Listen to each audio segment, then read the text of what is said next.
ቅዱስ ዮሐንስ አፈወርቅ ሲናገር ደግሞ ስለ ታምር ልናደንቀው የሚገባን ታምር ምንድነው? ታምር ምንድነው ካልከኝ ያለ ዘር መጽነስ ምንድነው ብዬ መልስልሃለሁ። አሁን ተሰምቶ ያውቃል? ታምር እኮ ይሄ ነው በቃ። ራስ መታመም መዳን ነው ታምር? አሱ አይደለም። ያለ ዘር መጽነስ ምንድነው መልስልኝ።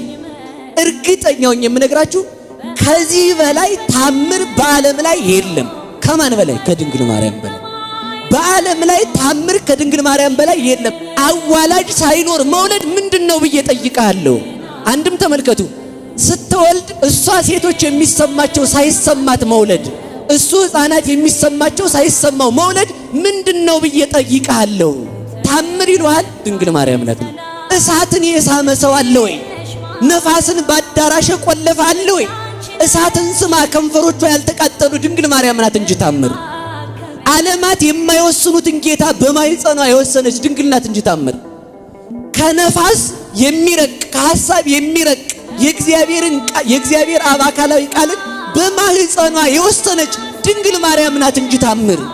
3 ክንድ ከስንዝር ሆና ተመልከቱ። ዓለምን በመሃል እጁ የያዘ ጌታን በማህፀኗ ከያዘች ከድንግል ማርያም በላይ ታምራለሁ። እናንተም ብናበላችሁ ታድጋላችሁ አታድጉም? እሺ የማያድገውን አምላክ መመገብ ምን ይሉታል? ምን ይሉታል? ታምር እኮ ነው። እንኳንስ ተናግረን ተመልከቱ፣ አስበን የማንዘልቀው ታምር። አዎ ታምር ነው። እሱ እኛን ይመግባል፣ እሷ ግን እሱን ትመግባለች።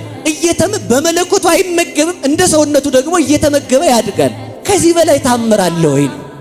የእሷ ልጆች ያደረገ መድኃኔዓለም የተመሰገነ ይሁን።